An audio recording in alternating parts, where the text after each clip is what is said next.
പൊന്നാനി മണ്ഡലത്തിലാണ്. അവിടെ KS ഹംസ എന്ന വളരെ പ്രധാനപ്പെട്ട സ്ഥാനാർത്ഥിയെ CPM അവതരിപ്പിക്കുന്നു. അദ്ദേഹം പാർട്ടി ചിഹ്നത്തിൽ മത്സരിക്കുന്നു. വലിയ പോരാട്ടത്തിന്റെ വഴികളിൽ തന്നെയാണ് അദ്ദേഹം. നമ്മോടൊപ്പം ശ്രീ KS ഹംസ, നമ്മുടെ മലപ്പുറത്തെ പ്രതിനിധി അനുമോദും ഉണ്ട്. അവിടെ അനുമോദും അദ്ദേഹവും ഉണ്ട്. നമസ്കാരം. തിരുവനന്തപുരത്ത് നിന്ന് കാണാൻ വേണ്ടി വന്ന. എങ്ങനെയുണ്ട് കാര്യങ്ങൾ? തെരഞ്ഞെടുപ്പ് ഗംഭീരമായ മത്സരം നടക്കുകയാണ്. ഒരു ചരിത്രം തിരുത്തി കുറിക്കുന്നതിന്റെ ഒരു പുതുയുഗപ്പിറവിയുടെ ഒരു വിഷു കൈനീട്ടം കിട്ടുമെന്നുള്ള പ്രതീക്ഷയിലാണ്. എങ്ങനെ മറ്റൊരു TK ഹംസയുടെയിലൂടെ മറ്റൊരു ഹംസ മാറാൻ കഴിയുമെന്നുള്ള പ്രതീക്ഷയാണോ?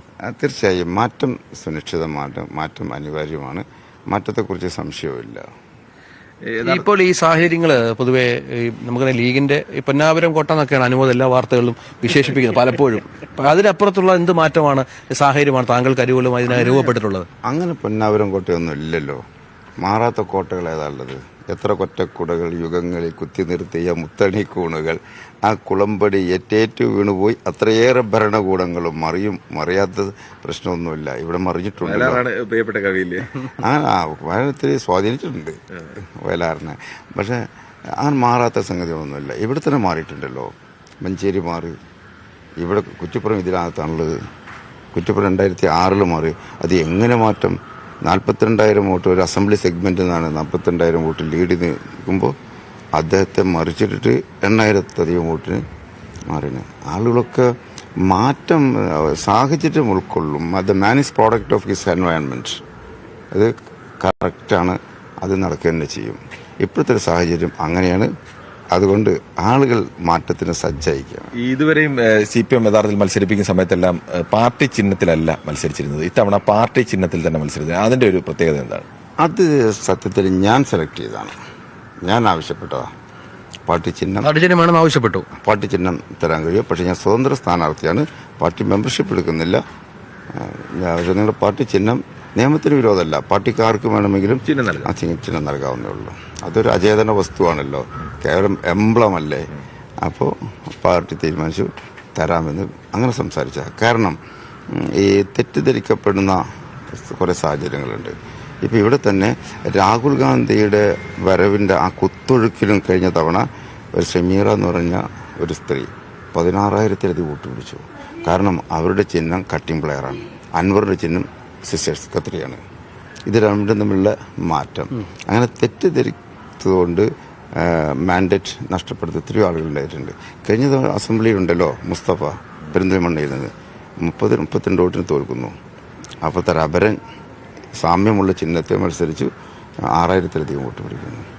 അപ്പൊ അങ്ങനെ ധാരാളം സംഭവങ്ങളുണ്ട്. നേരത്തെയൊക്കെ ഈ CPM-ന്റെ ചിഹ്നത്തിൽ വോട്ട് ചെയ്യാൻ ലീഗിൽ നിന്ന് വരുന്ന പ്രധാനപ്പെട്ട നേതാക്കളൊക്കെയാണ് നേരത്തെ മത്സരിച്ചിട്ടുള്ളത്.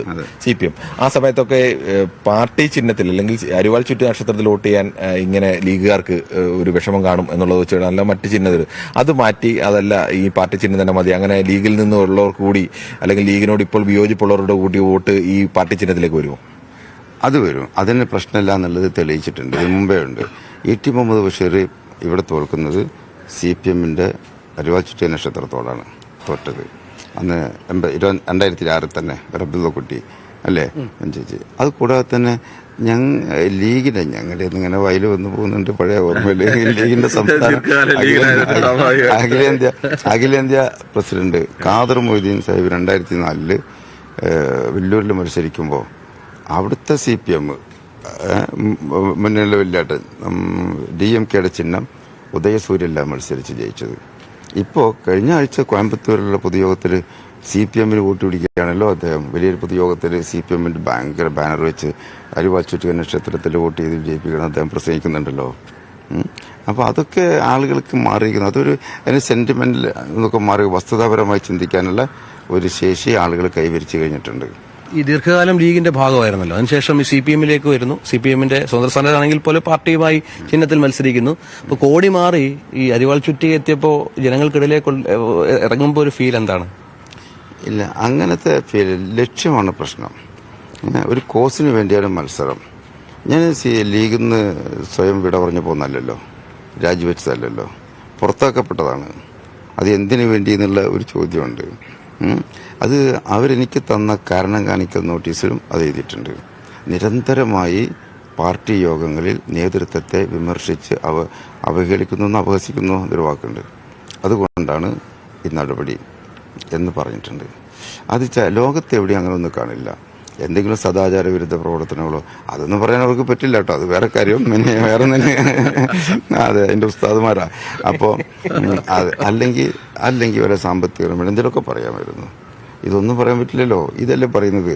അപ്പം ഞാൻ പുറത്താക്കപ്പെട്ടതാണ്, പക്ഷെ അണികളുടെ മനസ്സിൽ നിന്ന് പുറത്താക്കപ്പെട്ടിട്ടില്ല. ഞാൻ ലക്ഷക്കണക്കിന് ലീഗുകാർ ആവശ്യപ്പെടുന്ന കാര്യമാണ് ഞാൻ അവിടെ ആവശ്യപ്പെട്ടത്. സത്യത്തിൽ പറഞ്ഞാൽ അസംഘടിതരായ അല്ലെങ്കിൽ സാങ്കേതികമായി സംഘടിതമല്ലാത്ത ലക്ഷക്കണക്കിന് ലീഗുകാരുടെ മെഗാഫോണായിരുന്നു ഞാൻ അവിടെ. അവർക്ക് ആഗ്രഹിക്കുന്നതാണ്, അവർ പറയാൻ ഉദ്ദേശിച്ചതാണ് ഞാൻ അവിടെ പറഞ്ഞത്. ഈ ശരിക്കും ഈ ലീഗ് എന്ന് പറയുന്നത് അഭിപ്രായ സ്വാതന്ത്ര്യം ഏറെ കുറവുള്ള ഒരു പാർട്ടിയായിട്ടാണോ താങ്കൾ കരുതുന്നത്? മാത്രമല്ല, ഈ ആളുകൾക്ക് പൊതുവെ അവരുടെ കാര്യങ്ങൾ കുറച്ച് ആളുകളുടെ കയ്യിൽ മാത്രം ഇരിക്കുന്ന ഒരു സാഹചര്യമാണോ ലീഗിലുള്ളത് പാർട്ടിയെ സംബന്ധിച്ചിടത്തോളം? തീർച്ചയായിട്ടും ലീഗ് എന്ന് പറഞ്ഞാൽ ഒരു അഭിപ്രായ സ്വാതന്ത്ര്യം അതിനകത്തില്ല. ഒരു അഭിപ്രായ സ്വാതന്ത്ര്യം ആ പാർട്ടിക്കില്ല. അതിനകത്ത് ഒരു ടൈറ്റ് കമ്പാർട്ട്മെന്റ് എന്ന് പറഞ്ഞാൽ അതുമല്ല, അതിന് കുറച്ചൊരു ഭംഗിയുണ്ടല്ലോ, ഇതതുമല്ല. ഇത് ഒരു ആളോ രണ്ടാളോ വിചാരിച്ച കാര്യങ്ങൾ നടപ്പാക്കുക. ചില വളരെ ഗഹനമായ ചില കാര്യങ്ങളൊക്കെ ലോകം കത്തി എരിയുമ്പോൾ എടുക്കുന്ന ചില തീരുമാനങ്ങളൊക്കെ ഉണ്ടല്ലോ, അതൊക്കെ ഞങ്ങൾ ഒരു മിനിറ്റ് കൊണ്ട് തീരുമാനിക്കും. കൂടി അത് അഭിമാനത്തോടുകൂടി പത്രക്കാരോട് പറയും ചെയ്യും.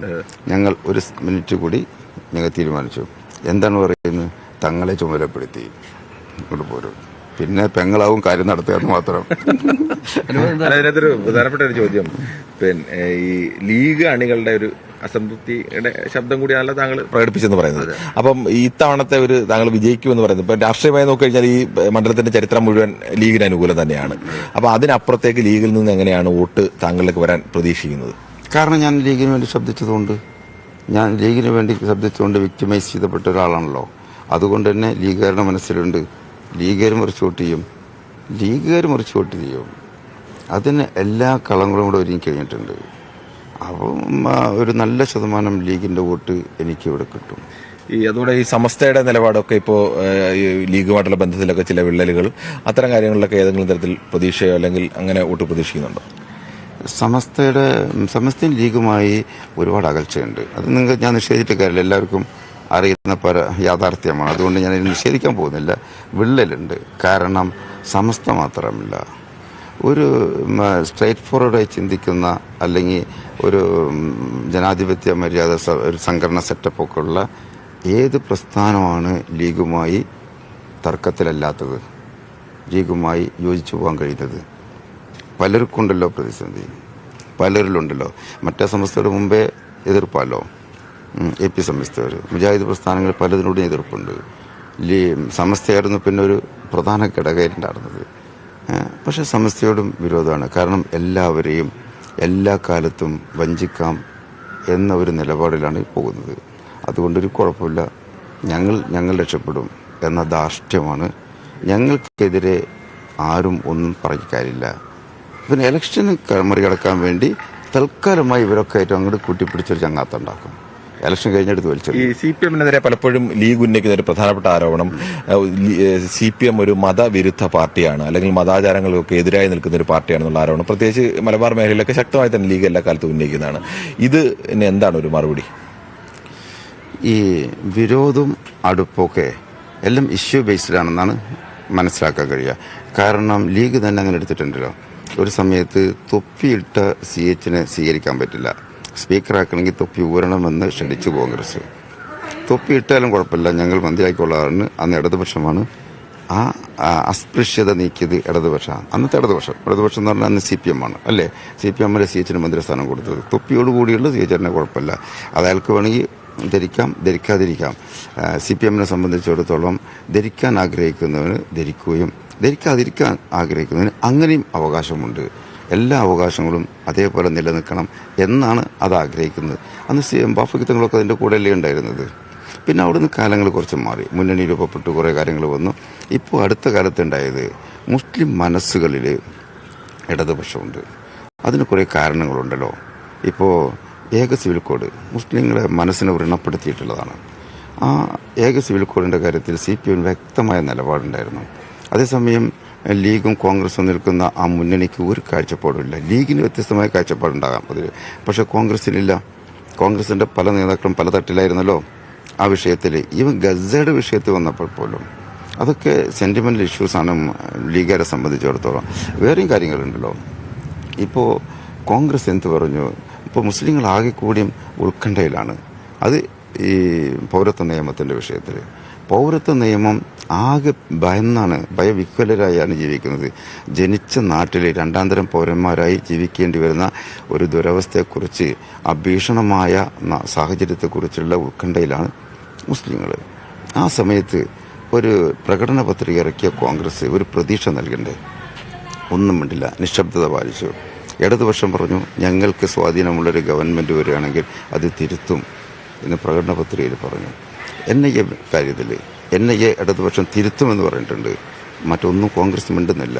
NIAയുടെ ആ നിയമത്തിന്റെ മറവിൽ ഇന്ത്യൻ ജയിലുകളിൽ 90% കിടക്കുന്നതും മതന്യൂനപക്ഷങ്ങളാണ്. എന്നിട്ട് അതിനെക്കുറിച്ച് ഒന്നും വേണ്ടിയില്ല. പാർലമെന്റിൽ ആ ബില്ല് വോട്ടിനിട്ടപ്പോൾ പോലും എതിർത്ത് വോട്ട് ചെയ്തില്ല ലീഗ്. ഇടതുപക്ഷത്തിന്റെ ഒരു വോട്ടേ കേരളത്തിൽ നിന്ന് പോയിട്ടുള്ളൂ. അപ്പോൾ അന്ധമായി മുസ്ലിം വിരോധികളാണ്, മതവിരുദ്ധരാണ് എന്ന് പറഞ്ഞ് മാറ്റി നിർത്തി എത്ര കാലം വഞ്ചിപ്പിക്കാൻ പറ്റും? ചില കാര്യങ്ങളിൽ ഇഷ്യൂ ബേസ്ഡാണ്. ആ ഒരു സ്വാതന്ത്ര്യമാണല്ലേ ഇപ്പൊ ഈ ലീഗിൽ നിന്ന് തിരിച്ച് ഇടതുപക്ഷ ക്യാമ്പിലേക്ക് വന്നപ്പോൾ ആ ഒരു സ്വാതന്ത്ര്യം താങ്കൾ നന്നായി അനുഭവിക്കുന്നുണ്ട്. ഒപ്പം ഈ പ്രചരണ വിഷയങ്ങൾ എന്തൊക്കെയാണ്? ലീഗിലെ പഴയ ഇഷ്യൂസ്, ലീഗുമായി ബന്ധപ്പെട്ട് നമുക്കറിയാം ED ഒക്കെ അല്ലേ പ്രചരണ രംഗത്തല്ലേ, അനുഭവം ചോദിക്കാൻ കുറച്ചു. ഈ ഒരു പ്രചരണത്തിന് നമ്മൾ കൂടെ ഉണ്ടാവാറുള്ളതാണ്. ശരിക്കും പറഞ്ഞാൽ സമദാനി നമുക്കറിയാം ഒരു പ്രഭാഷകനാണ്, ബഹുഭാഷാ പണ്ഡിതനാണ്, സാഹിത്യത്തിലും എല്ലാം നല്ല മേൽക്കൈയുള്ള ഒരാളാണ്. അപ്പോൾ നമ്മൾ ഹംസാക്കയുടെ പ്രചരണത്തിന് മുമ്പ് ഹംസാക്ക മലയാള കവിതകളിലൂടെയൊക്കെയാണ് പല കാര്യങ്ങളും പറഞ്ഞു കൊടുക്കുന്നത്. അതോടൊപ്പം തന്നെ പ്രധാനമായിട്ടും നമ്മൾ കണ്ടിട്ടുള്ളത് ഈ വൈകാരികമായിട്ട് ലീഗുകാരെ സ്പർശിക്കുന്ന ഒന്നാണ് ഹൈദരലി ശിഹാബ് തങ്ങളുടെ വിയോഗം എന്നുള്ളത്. അതിലേക്ക് നയിച്ച കാരണങ്ങൾ, ഒപ്പം തന്നെ നേരത്തെ അദ്ദേഹം സൂചിപ്പിച്ച ദേശീയ തലത്തിൽ ഇടതുപക്ഷം വരേണ്ടതിന്റെ ആവശ്യകത എന്തെല്ലാമാണ്. അങ്ങനെയുള്ള ഒരു 5 മിനിറ്റ് 10 മിനിറ്റ് പരമാവധി പ്രസംഗങ്ങൾ അദ്ദേഹം പങ്കെടുക്കാറുള്ളൂ നമ്മൾ കാണുമ്പോൾ. പക്ഷേ ഈ ഒരു 10 മിനിറ്റ് കൊണ്ട് അദ്ദേഹം ഈ എല്ലാ മേഖലകളിലും സമഗ്രമായിട്ട് സ്പർശിച്ചുകൊണ്ടാണ് കടന്നു പോകുന്നത്. എങ്ങനെയാണ് അതിന്റെ രീതി? അല്ല, അത് വേറൊന്നുമില്ല. ഈ പാഴായിപ്പോയ 5 വർഷത്തെ പരീക്ഷണങ്ങളിൽ നിന്ന് പാഠം ഉൾക്കൊള്ളണം ജനത എന്നാണ്, അല്ലെങ്കിൽ പ്രബുദ്ധരായ ജനത ഉൾക്കൊള്ളും എന്ന് തന്നെയാണ് അതിൻ്റെ കാര്യം. കഴിഞ്ഞ 5 വർഷങ്ങളാണ് ഇന്ത്യൻ ചരിത്രത്തിൽ ഏറ്റവും കൂടുതൽ കരിനിയമങ്ങൾ പാസ്സാക്കിയെടുത്ത, ചുട്ടെടുത്താന്ന് വേണമെങ്കിൽ നമുക്ക് ഒരു ആലങ്കാരികമായിട്ട് ഉപയോഗിക്കാം. വേണ്ടത്ര ചർച്ചകളില്ലാതെ ചുട്ടെടുത്തൊരു കാലം ഉണ്ടായത് 5 വർഷമാണ്. അവിടെ ലീഗിന്റെ MP-മാരുടെ റോൾ എന്തായിരുന്നു? അത് ഞാൻ സ്ഥിരമായി പാർട്ടി വേദികളിൽ ഉന്നയിച്ചിരുന്നൊരു കാര്യമാണ്. ആദ്യം തന്നെ ഉപരാഷ്ട്രപതി തെരഞ്ഞെടുപ്പിനെതിരെ വോട്ട് ചെയ്യാൻ പോയി ബോംബെയിൽ തങ്ങി, അല്ലേ? ബോംബെയിൽ നിന്ന് ഫ്ലൈറ്റ് കിട്ടിയില്ല എന്ന് പറഞ്ഞു. തങ്ങിയ 2 സമ്പന്നരുടെ കാര്യം ആലോചിച്ച് നോക്കൂ. അവർക്ക് കുറെ വിമാനം വിലക്ക് മേടിച്ച് പോകാൻ കഴിവുള്ളവരാണ്. പക്ഷെ എന്നിട്ട് അവർ വിമാനം കിട്ടി. 24 ഫ്ലൈറ്റ് ഷെഡ്യൂൾ ചെയ്തിട്ടുണ്ട് അന്ന് ബോംബെ ടു ഡൽഹി. ഇവർ ചെന്നതിന് ശേഷം ഏതെങ്കിലും ഒന്നിന് വേണമെങ്കിൽ പോകാമല്ലോ. പക്ഷെ ഭയമാണ് അവർക്ക്. കാരണം അവരുടെ സമ്പത്താണ് പ്രശ്നം, അവരുടെ മടിയിൽ കനമാണ് പ്രശ്നം. അതാണ് മോഡിയാണ്, ED-യാണ്, മടിയാണ് എന്നൊക്കെ ഞാൻ പറഞ്ഞു വരുന്നത് അതുകൊണ്ടാണിത്. അതാണ് അവരുടെ പ്രശ്നം. വോട്ട് ചെയ്തില്ല, ബോംബെയിലിരുന്നു. മുത്തലാഖ് ബില്ല് വളരെ ചർച്ച ചെയ്ത കുപ്രസിദ്ധമായൊരു സംഭവമായിരുന്നില്ലേ? ആ സമയത്ത് വോട്ടിന്റെ തലേദിവസം ഇങ്ങോട്ട് മുടങ്ങി. UIPA ചർച്ച നടന്നുകൊണ്ടിരിക്കുമ്പോഴാണ് ആ പ്രസംഗത്തിന് വിളിക്കാൻ സമയത്ത് മൂത്രശങ്ക, മറ്റേ കരുണാകരൻ മൂത്രമൊഴിക്കാൻ അങ്ങോട്ട് പോയി. തിരിച്ചു വന്നപ്പോഴേക്ക് ആ സമയം കഴിഞ്ഞു. ആ സമയം എത്ര കാലം ഇതിങ്ങനെ കൊണ്ടു നടക്കും? പിന്നെ ചില വിഷയത്തിലൊക്കെ സംഘപരിവാറിനോട് നേർക്ക് നേരെ പോരാടാൻ എവിടെയോ ഒരു ശങ്കയുണ്ട്. അതാണ് ഇവിടെ പ്രശ്നം. അതിൻ്റെ കഴിഞ്ഞ 5 വർഷമൊക്കെ സംഘപരിവാർ ഗവൺമെന്റിന്റെ ഓരത്തിങ്ങനെ മെല്ലെ ചാരി മെല്ലെ തടിയെടുക്കുകയായിരുന്നു. എന്നാൽ ഇവിടെ എങ്ങനെയും പറയണം, അവിടെ അങ്ങനെയും പറയണം, എന്ന് രക്ഷപ്പെട്ടു പോകാന്ന് പറയില്ല, തടിയെടുക്കാന്ന് പറയാം. താങ്കൾ പറയുന്നത് ഈ പുറമേക്ക് പറയുന്ന ഒരു ആത്മാർത്ഥത, സംഘപരിവാർ വിരുദ്ധത പ്രവൃത്തിയിലില്ല എന്നാണോ? ഇല്ലല്ലോ. ഉദാഹരണത്തിന് അവിടെ ഇങ്ങനെയൊക്കെ ഒപ്പിച്ചെടുക്കും. എന്നിട്ട് ലാസ്റ്റ് ആളുകളെ ബോധ്യപ്പെടുത്താൻ വേണ്ടി വേഗം കോടതി കൊണ്ടുപോയിട്ട് യാതൊരു ഹോംവർക്കും നടത്താതെ ഒരു പരാതിയെ കൊടുക്കും. കോടതി അതേപോലെ എടുത്ത് വലിച്ചെറിയും, അത് വേറെ കാര്യം. പക്ഷേ ഒരു തവണ അതിൽ അബദ്ധം പറ്റി. കോടതി വിധി പറഞ്ഞുകൊണ്ട് തന്നെ പത്രസമ്മേളനം നിങ്ങൾക്ക് കേട്ടിട്ടുണ്ടാവും. ഡൽഹിയിലെ പത്രസമ്മേളനം വിളിച്ച് കുഞ്ഞാലിക്കുട്ടിയും തങ്ങളെന്ന് പറഞ്ഞു. എന്ത് പറഞ്ഞ്? കോടതി വിധി അഭിനന്ദനീയം, ശ്ലാഘനീയം എന്ന് പറഞ്ഞു. പിന്നെയാണ് അമളി പറ്റിയത്. എന്താ വിധിയെന്നുകൂടി വായിച്ചു നോക്കുന്നില്ല. കണ്ണിൽ പൊടിയിടുന്നതാണ്. ബാക്കി എല്ലാ സംഘടനകളും രാഷ്ട്രീയ പാർട്ടികളും മതനിരപേക്ഷതയിലെ ആളുകളും മതമില്ലാത്ത എല്ലാ ആളുകളും ആ കോടതി വിധിയെ വിമർശിച്ച് പത്രങ്ങളും എല്ലാ മാധ്യമങ്ങളും രംഗത്ത് വന്നു. അപ്പോഴാണ് അമളി പറ്റിയത് മനസ്സിലായി. വേഗം 2-ാം ദിവസം ഒരു പത്രക്കാരെ വിളിച്ചു പറഞ്ഞു, അത് ശരിക്കും മനസ്സിലാക്കാതെ പറഞ്ഞു പോയതാണ് എന്ന് പറഞ്ഞു. ഒരാത്മാർത്ഥതയില്ല ഒന്നിലും. ആളുകളെ പൊട്ടിച്ചാക്കുക, എങ്ങനെയെങ്കിലും കാര്യങ്ങൾ ഈ മുച്ചിട്ട് കളിക്കാരൻ്റെ വിദ്യ ഉണ്ടല്ലോ, അത് മാത്രമേ ഉള്ളൂ. കങ്കട്ട് ജാല വിദ്യ എന്നൊക്കെ പറയില്ലേ. ഈ ED തങ്ങളെ ചോദ്യം ചെയ്ത വിഷയത്തിലൊക്കെ അദ്ദേഹം വളരെ വേദനിച്ചിരുന്നു. അത് ഈ നേതാക്കളുടെ തന്നെ കുഴപ്പം കൊണ്ട്, അവരുടെ കെടുകാര്യസ്ഥ കൊണ്ട് സംഭവിച്ചാണ്. അദ്ദേഹത്തെ പോലെ വളരെ പ്രധാനപ്പെട്ട ആള് ആ ഒരു വിഷമത്തിൽപ്പെടുക എന്ന് പറയുന്നത്. കെടുകാര്യസ്ഥ കൊണ്ടൊന്നുമല്ല, ഡെലിബറേറ്റ്ലി. അത് കെടുകാര്യസ്ഥത വേറെയാണല്ലോ. കെടുകാര്യസ്ഥത വേറെയല്ലേ. ഇത് ഡൺ ബൈ ഡെലിബറേറ്റ്ലി. എന്താ സംഭവിച്ചത്? ഇവരുടെ കയ്യിൽ, ഈ പാർട്ടി മുതലാളിയുടെ കയ്യിലുണ്ടായിരുന്ന 10 കോടി രൂപ നോട്ട് നിരോധന സമയമാണ്. ഈ പൈസ ചാക്കിലും കെട്ടിയിട്ട് ഇപ്പോഴുള്ള അക്കൗണ്ടന്റ് ഉണ്ട് അവിടെ, സമീർ, അയാളുടെ സ്റ്റാഫുണ്ട് റാസി, അയാളുടെ കയ്യിലും ചാക്കിലും കെട്ടി നേരെ തിരുവനന്തപുരത്ത് കൊടുത്തയക്കുന്നു. തിരുവനന്തപുരത്ത് KSRTC ബസ്സിന് അങ്ങനെ പോയി അവിടെ ഇറങ്ങണു. ആരും പിടിക്കാൻ എന്തോ ഭാഗ്യത്തിന്. അവിടെ ചെന്ന് ചന്ദ്രികയിലെ ഒരു ജീവനക്കാരനോട് ടാക്സി പിടിച്ചേരാൻ പറഞ്ഞു. അയാൾ ടാക്സി വിളിച്ചു കൊടുത്തു. ആളുടെ പേരൊന്നും ചിലപ്പോൾ പറയാം. ടാക്സിക്കാരൊക്കെ നമുക്കൊരു നമ്പറുണ്ട്, ഇന്നും ടാക്സിയും ജീവിച്ചിരുന്നുണ്ട്, ടാക്സി ഡ്രൈവറുണ്ട്, വിളിച്ചെടുത്തൊക്കെ അവിടെ ഉണ്ട്. ആ ടാക്സിക്കാരനെ ഇത് വണ്ടിയിൽ കയറ്റി തിരുവനന്തപുരത്തുള്ള സകല ബാങ്കുകളും കയറി ഇറങ്ങി. ഈ 10 കോടി റുപ്യ ഒന്നിച്ചെടുക്കാൻ ബാങ്കർക്ക് ഭയം. ഇതെന്താണോ? ഉടനെ തന്നെ കഴക്കൂട്ടം വരേക്ക് അതിലേക്ക് വന്നു. അവിടെ വന്നിട്ട് എന്ത് ചെയ്തു? നേരെ ടാക്സിക്കാരനപ്പോഴേക്ക് എന്തോ പന്തികേട് ഫീൽ ചെയ്തു. അയാൾ അവിടെ നിന്ന് പറഞ്ഞു, എന്നെ ഒഴിവാക്കി തരണം എന്ന് പറഞ്ഞു. ടാക്സി വിളിച്ച് ഏർപ്പെടുത്തിയ ആളോട്, നിങ്ങളവിടുന്ന് ഒഴിവായി പോന്നോളൂ എന്ന് പറഞ്ഞു.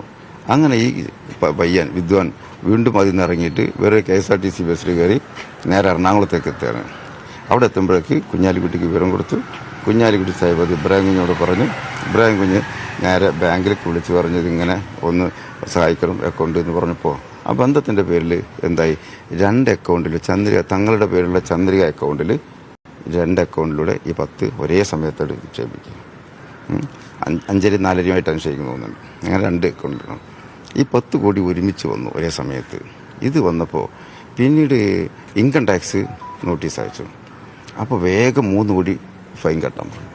ഫൈൻ കെട്ടാൻ പറഞ്ഞപ്പോൾ ഉടനെ കണ്ണും ചിമ്പി മുകളിലും താഴെ ആലോചിക്കാതെ പോയി. ഫൈൻ കെട്ടിയാൽ അർത്ഥം എന്താണ്? ഫൈനാണല്ലോ. അപ്പോൾ തെറ്റാണല്ലോ.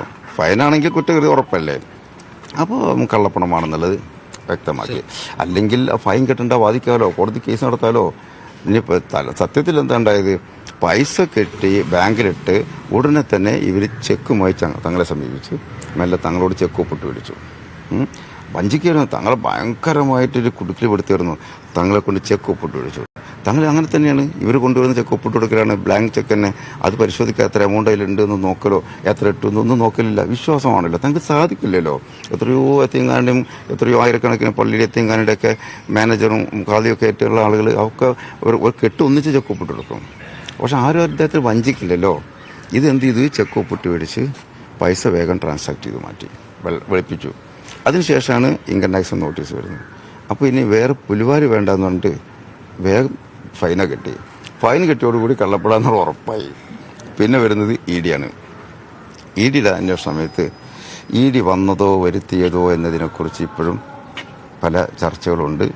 ഞാൻ മറ്റൊരു സമയത്ത് അത് പറയും. ആ സമയത്ത് എന്നിട്ട് എന്തൊരു ഈഡിന് വീട്ടിലേക്ക് വരുന്നത് ഒരു സ്വകാര്യ കാറിലാണ്. ആ കാർ ആരുടെ നോക്കണം? KL10 ഇന്നോവ കാറിലാണ് വരുന്നത്. സ്വകാര്യ വ്യക്തിയുടെ കാർ.